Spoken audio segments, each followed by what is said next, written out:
Hello folks, this is Sula here. You're listening to a preview video for Game 8 of Civ4 AI Survivor Season 8. This is going to be the final game of the opening round. It's hard to believe we've already done all of the opening round games, or we will have after the time that this game's done. Let's go ahead and take a look at our map. As usual, we have a Pangea. This one's a little bit different. It kind of looks like a mushroom, for lack of better words.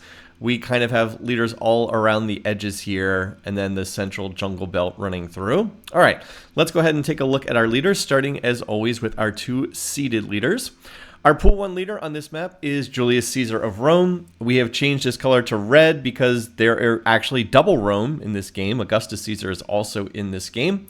Julius Caesar, noteworthy for being one of the game's more effective military leaders. I believe he still is tied for the most kills in AI Survivor history. If he doesn't still have that, he's very close to it. He's had some very impressive performances. His biggest weakness is economy. Organized imperialistic means that he does have a tendency to crash his economy with over-warring and too many cities too fast. Doesn't really have that much in the way of economic traits. You might say, well, he has organized, but for the deity difficulty that we play on, organized doesn't really do that much because the AI already gets a ton of cheats by virtue of it being deity difficulty.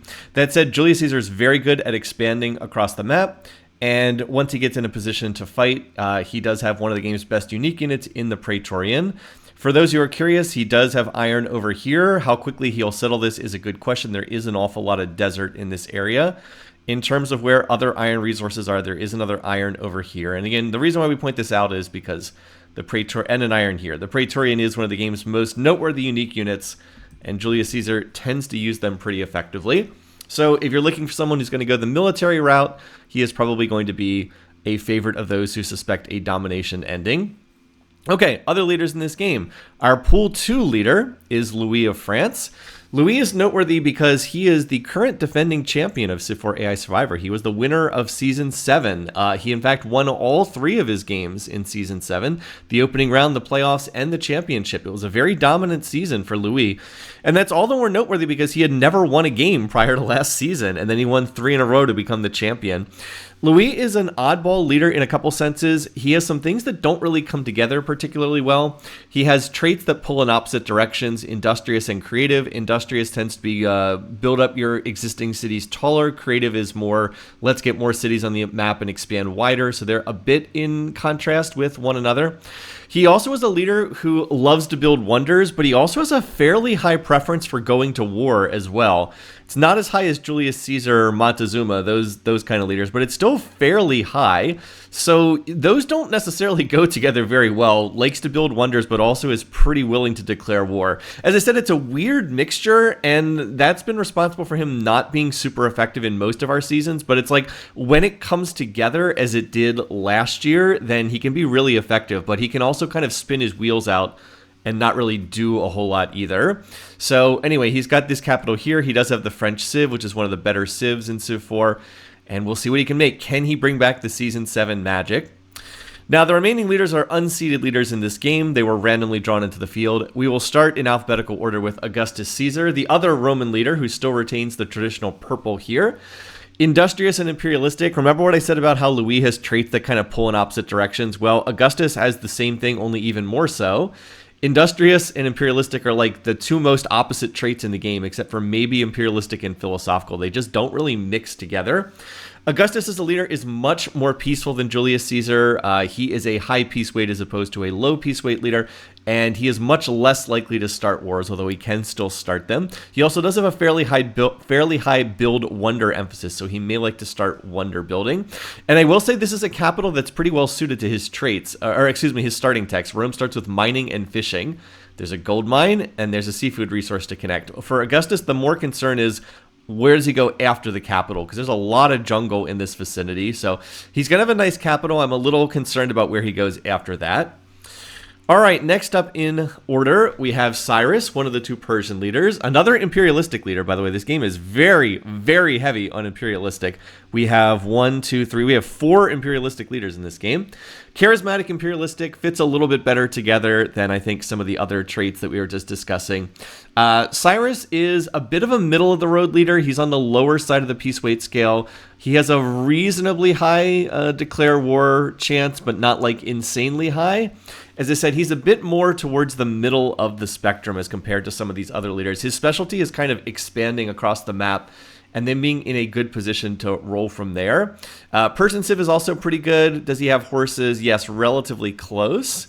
Over here and over here, he will probably get to at least one of these to unlock his unique unit. Oh, and as far as Augustus, where Augustus has iron over here, because he also is Rome, and then I guess another iron up here, but Louis should get this one. So, yeah, there is a question of whether Augustus is going to get this. I guess it's possible Louis could get this, and if he can't get to an iron, that means no Praetorians for him. Anyway, so like I said, Cyrus, he's been a fairly effective leader. He's been a seeded leader in some of our past seasons. I believe he's narrowly missing the Pool 2 cutoff. I suspect a number of people are going to like his position here. He's got a central position, so he can kind of go in a lot of directions, and it's a bit unpredictable where he might go from here. Next up, we have another French leader, so we're double Rome, double France in this game. That is de Gaulle. Industrious, charismatic. De Gaulle is, I would say, is not one of the better leaders in AI Survivor. I mean, he's had his moments. He has won a game before in AI Survivor. But overall, I don't think he's one of the better leaders. His traits are kind of meh. Industrious, charismatic, not especially great traits.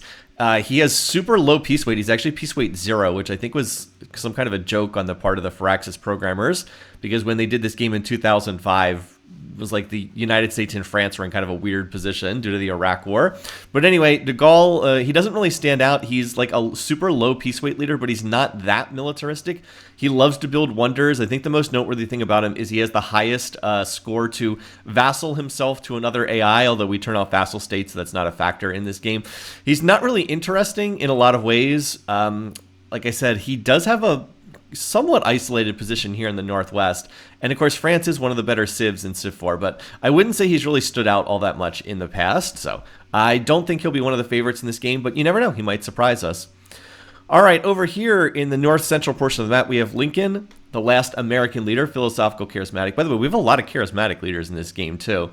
Lincoln is basically Gandhi light. He is very similar personality to Gandhi, very, very peaceful, rarely starts wars, basically just wants to sit back in the corner and build, has emancipation as his favorite civic, which is kind of amusing. Unfortunately for Lincoln, though, his traits are not that good for someone who just wants to sit back and build. Like, he doesn't have financial trait, doesn't have creative trait, he doesn't have the things that would lead yourself to being, doesn't have spiritual trait, the kind of things that would lead you to being a very effective, peaceful builder. He just, philosophical, charismatic, pretty meth traits, and unfortunately he's also saddled with the American Civ, which is one of the weakest civs in the game because all of its uniques come so late. As far as things that do help him, though, I mean, he's going to have plenty of happiness. He's got silver and furs at the capital, but this might be a tough patch to hoe in this game. I guess we'll see. He does have a nice floodplains river valley to expand into, but diplomatically, this could be a tough game because there's a lot of low peace weight leaders in this game, and he is going to be the highest peace weight leader in the field, so a lot of these leaders will be inclined to dislike him. And then finally, we have Suleiman over here. As I said, this is our fourth imperialistic leader in the game. We also have a lot of philosophical in this game, too. Another trait combo that doesn't really fit very well, philosophical, imperialistic. I keep saying that, but imperialistic really does not go well with, like, philosophical. It doesn't go well with industrious. There's just not much synergy between these trait pairings.